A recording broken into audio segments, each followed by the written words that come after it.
वकीलों ने अल्टीमेटम दे दिया यहाँ पर। अगर जो बड़े नाम इस मामले में हैं, चंपत राय और अयोध्या अगर नहीं छोड़ते हैं तो मुकदमा नहीं लड़ेंगे, और यहां पर अल्टीमेटम दे दिया है कि चक्का जाम कर देंगे। आप देखिए, अयोध्या के राम मंदिर और रामलला की मूर्ति की देश दुनिया में चर्चा होती है, रोज लाखों श्रद्धालु यहां पर आते हैं, और आप ये तस्वीरें जरा यहां पर देखिए, दिल खोलकर चढ़ावा भी यहां पर करते हैं, लेकिन चढ़ावा चोरी से करोड़ों भक्तों की आस्था को धक्का लगा है।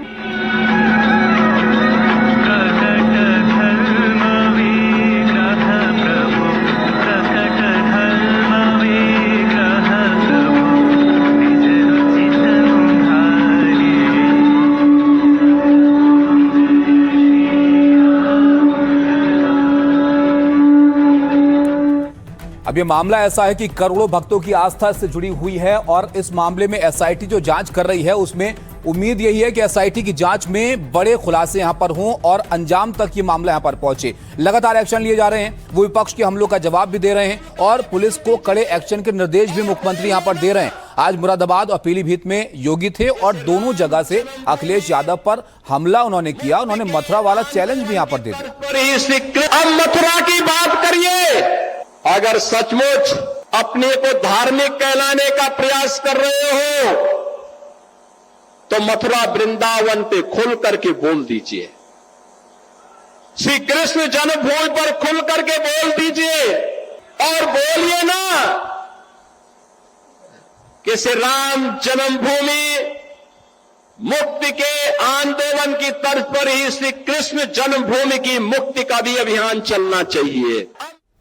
देखिए, एक तरफ जांच हो रही है और दूसरी तरफ सियासत हो रही है। अखिलेश यादव क्या इस मामले पर बोल रहे हैं वो भी आप जान लीजिए। योगी ने चैलेंज दिया तो पलटवार में अखिलेश यादव भी पीछे नहीं रहे। चढ़ावा चोरी पर अखिलेश ने योगी सरकार को घेरा, और एनडीटीवी से खास बातचीत में अखिलेश ने मथुरा के बहाने सरकार पर लूट के आरोप लगा दिए। पूरा प्रभु श्री राम के यहाँ चढ़ावा चोरी कर लिया।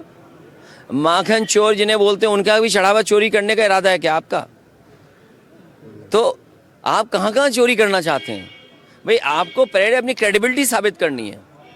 आप अपनी क्रेडिबिलिटी तो साबित करें, इधर उधर की बातें ना करें। पूरा देश जानना चाहता है कि चढ़ावा कहाँ गया है, और जब सीसीटीवी में वो रिकॉर्डिंग है, फुटेज है। नारा भी दिया है आपने कुछ? नहीं, मैंने नारा ये दिया कि भारतीय जनता पार्टी के शब्दकोश में न धर्म है न शर्म है। प्रभु श्री राम के यहाँ चढ़ावा चोरी कर लिया। माखन चोर जिन्हें बोलते हैं, उनका भी चढ़ावा चोरी करने का इरादा है क्या आपका? तो देखिए, जांच हो रही है, सियासत अपनी जगह पर है, लेकिन सवालों में ट्रस्ट के महासचिव चंपत राय भी हैं। इनको लेकर क्यों सवाल हो रहे हैं ये भी जरा आप जान लीजिए। मंदिर की लड़ाई से लेकर इसके बनने तक में शामिल रहे, लेकिन अब उन पर आरोपों की बौछार हो रही है। चंपत राय अब कटघरे में यहां पर नजर आ रहे हैं। इस पूरे मामले में देखिए, पुलिस के बाद अब वकीलों ने भी मोर्चा खोल दिया है, और यहां पर अयोध्या में वकीलों ने साफ यहां पर अल्टीमेटम दे दिया है। अयोध्या के वकील संगठन ने यहां पर बड़ी बैठक की और फैसला यहां पर किया कि वो चढ़ावा चोरी के आरोपों का केस न लड़ेंगे और न लड़ने देंगे। इन लोगों को सजा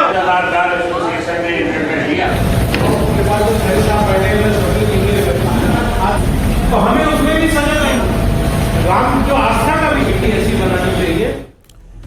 तो ये जो वकीलों को आप यहां पर देख रहे हैं, इस बैठक के अंदर एक बड़ा फैसला इस बात को लेकर भी लिया गया कि सबसे ज्यादा चर्चा जो अल्टीमेटम की हो रही है, वो अल्टीमेटम क्या है वो आपको बताते हैं। इसमें इन्होंने चंपत राय को अयोध्या छोड़ने की चेतावनी दे दी है। वकीलों ने चंपत राय को साफ कह दिया है कि आप अयोध्या छोड़ दीजिए। 3 दिन के अंदर अयोध्या छोड़ के चले नहीं जाए और या तो जेल इनको भेजा जाए। अगर ऐसी परिस्थिति नहीं होगी तो हम पूरा अयोध्या जाम कर लेंगे, किसी को अयोध्या से बचने नहीं देंगे। बारी है बांके बिहारी की, कृष्ण कन्हैया की। प्रभु श्री राम के यहाँ चढ़ावा चोरी कर लिया। माखन चोर जिन्हें बोलते हैं, उनका भी चढ़ावा चोरी करने का इरादा है क्या आपका? तुष्टीकरण से उभरिए, वोट बैंक से उभरिए, खुल करके बोलिए, मथुरा वृंदावन के बारे में बोलिए। आप कहाँ कहाँ चोरी करना चाहते हैं? आप अपनी क्रेडिबिलिटी तो साबित करें, इधर उधर की बातें न करें। चढ़ावा चोरी पर एक तरफ पुलिस ताबड़तोड़ एक्शन में है, और दूसरी तरफ बयान और घमासान अयोध्या से मथुरा काशी तक पहुंच गए हैं। अब बारी है बांके बिहारी की, कृष्ण कन्हैया की। तुष्टीकरण से उभरिए, वोट बैंक से उभरिए, खुल करके बोलिए, मथुरा वृंदावन के बारे में बोलिए। योगी विपक्ष के हर हमले का करारा जवाब दे रहे हैं, तो उनकी पुलिस आरोपियों पर शिकंजा कसने में लगी है। और अब तो वकीलों ने भी चढ़ावा चोरों के खिलाफ मोर्चा खोल दिया है। पुलिस ने चंपत राय के खिलाफ अब तक एफआईआर दर्ज नहीं की है, लेकिन वकीलों ने चंपत राय को भी चेतावनी दे दी और कह दिया कि 3 दिनों में अयोध्या छोड़ो, नहीं तो बड़ा आंदोलन करेंगे। चंपत राय, अनिल मिश्रा, गोपाल राव 3 दिन के अंदर अयोध्या छोड़ के चले नहीं जाए और या तो जेल इनको भेजा जाए। अगर ऐसी परिस्थिति नहीं होगी तो हम पूरा अयोध्या जाम कर देंगे, किसी को मतलब सीधे अल्टीमेटम तक नौबत यहां पर आ गई है। अयोध्या के वकीलों ने कैसे चंपत राय के खिलाफ मोर्चा खोल दिया है और बड़ा ऐलान यहां पर किया, वो डिटेल में हम आपको समझाते हैं। देखिए, अल्टीमेटम जो यहां पर दिया गया उसमें साफ कह दिया गया है कि अयोध्या आप छोड़ दीजिए। ये जो वकील आप देख रहे हैं यहां पर, ये यहां पर राम मंदिर में चढ़ावा चोरी को लेकर अयोध्या के वकील बहुत गुस्से में आ गए और चंपत राय और इन 3 के अंदर अयोध्या छोड़ने का 3 दिन के अंदर इनको अल्टीमेटम इन्होंने दे दिया है और कहा कि अनिल मिश्रा, गोपाल राव 3 दिन के अंदर अयोध्या को छोड़ दें। अगर 3 दिन के अंदर ये नहीं गए तो पूरे अयोध्या को जाम कर दिया जाएगा, फिर किसी को भी न अयोध्या आने देंगे और न ही यहां से बाहर जाने देंगे। चढ़ावा चोरी मामले में यूपी पुलिस ने चंपत राय से पूछताछ यहां पर की है। पुलिस के सामने बयान दर्ज कराने के बाद चंपत राय अब दिल्ली चले गए हैं। तो वकीलों के अल्टीमेटम के बाद अब सवाल यह खड़ा होता है कि क्या चंपत राय अब अयोध्या लौटेंगे या फिर नहीं लौटेंगे। अनिल मिश्रा, गोपाल राव से पुलिस ने पूछताछ की है, लेकिन उनके आगे भी ये सवाल है कि इस पूछताछ के बाद आगे क्या होगा। क्या एफआईआर में यहां पर नाम इनका आ जाएगा या क्या वो यहां पर निकल कर आएगा, इस पर सबकी निगाह है। क्या 8 आरोपियों की तरह ही वो भी अब जेल जाएंगे और उनका वकील जो है वो बाइकआउट कर देंगे, ये बड़े सवाल यहां पर खड़े हो गए। ठीक वैसे ही जैसे चढ़ावा चोरी के आरोपियों का केस कोई वकील नहीं लड़ेगा, ये बात भी इस मीटिंग में यहां पर तय की गई। यानी टिन्नू यादव से लेकर अनुकल्प मिश्रा तक की कोई पैरवी नहीं करेगा। जो भी वकील आरोपियों का केस लड़ेगा उस पर 5 लाख रुपए का जुर्माना ये वकील लगाएंगे और उसकी बार एसोसिएशन सदस्यता यानी लाइसेंस भी रद्द हो जाएगा। फैजाबाद में वकीलों ने संगठन ने एक बैठक के बाद ये फैसला यहां पर लिया है और कहा कि चंपत राय के खिलाफ केस दर्ज कराने के लिए कोर्ट भी वो जाएंगे और बार एसोसिएशन इस मामले में सीबीआई जांच की भी मांग कर रहा है। लेकिन वकीलों ने चंपत राय को चेतावनी तो दे दी है, अब इस पर सियासी तूफान भी मच गया है। आप जरा देखिए कि बार एसोसिएशन के अध्यक्ष और सियासतदान इस पर क्या कह रहे हैं। बार ने आज ये फैसला लिया है कि एसआईटी का विरोध किया है, ये जांच सीबीआई से होनी चाहिए।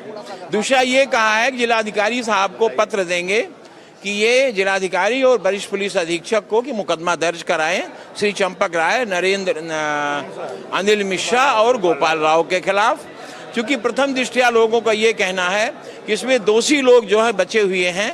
कटघरे में वो लोग हैं जो निर्दोष हैं, जिन्होंने एक एक आदमी को प्लान किया है, वो लोग लाए गए हैं। अभियुक्तों की ओर से वकालत नहीं करेगा। अगर अधिवक्ता वकालत करता है तो इस संघ में सहयोग की धनराशि में 5 लाख रुपए वो प्रत्येक नाम से जमा करेगा। और आगे ये भी तय किया गया है कि ये चंपत राय, गोपाल राव और ये अनिल मिश्रा, इन लोगों के खिलाफ मुकदमा दर्ज कराने के लिए 173 सीआरपीसी की कार्यवाही की जाएगी। हमारी तो माननीय सर्वोच्च न्यायालय से मांग है कि इसको संज्ञान ले स्वतः और कार्रवाई करें। दूध का दूध, पानी का पानी हो, सारे डकैत मंदिर परिसर से बाहर हों। जिन लोगों के संरक्षण में लूट और भ्रष्टाचार हुआ है, इन्हें मंदिर से बाहर किया जाए, बर्खास्त किया जाए। अच्छा ट्रस्ट बने, ईमानदार ट्रस्ट बने, जिसमें पूज्य शंकराचार्य गण रहें, अयोध्या के पूज्य संत मंत्र रहें, भगवान श्री राम के वंशज रहें और जिससे कि दोबारा राम मंदिर की गरिमा और अयोध्या की गरिमा तार तार ना होने पाए। इस तरह से चंपत राय को सपोर्ट किया जा रहा है कुछ हिंदू धर्म गुरुओं की तरफ से, ऐसा लगता है कि चंपत राय कहीं श्री कृष्ण के 11वें अवतार तो नहीं है कि उन पर कोई एलिगेशन लगे ही नहीं। इंसान है, गलती होती है, हो जाती है, आदमी कर लेता है। इसका मतलब ये नहीं कि आप अपने आप को बिल्कुल निर्दोष साबित कर सकेंगे। पुलिस प्रशासन निष्पक्ष जांच करके कड़ी कार्रवाई करे, सरकार इसको सुनिश्चित करेगी। तो देखा आपने, अब सवालों में चंपत राय भी हैं और वकीलों का जो गुस्सा है वो अब इस मामले में उनकी फिक्र को जरूर यहां पर बढ़ाएगा कि आगे इस मामले में क्या होगा। लेकिन अब तक जो गिरफ्तार लोग हैं उनकी सुनवाई कोर्ट में हुई और यहां पर कोर्ट ने क्या कहा इस पर वो जरा आप जान लीजिए। फैजाबाद कोर्ट में सभी 8 आरोपियों की पेशी हुई, जहां से अदालत ने टिन्नू समेत सभी आरोपियों को 14 दिन की जेल में भेज दिया है। अब ये तस्वीरें जरा आप यहां पर देखिए, कोर्ट की हैं जहां पर इन लोगों को ले जाया गया था और 14 दिन की जेल पर इनको यहां पर भेज दिया है। ये वो चेहरे हैं जो अब सवालों के घेरे में हैं और चंदा चोरी के मामले में मुख्य किरदार के तौर पर नजर आ रहे हैं।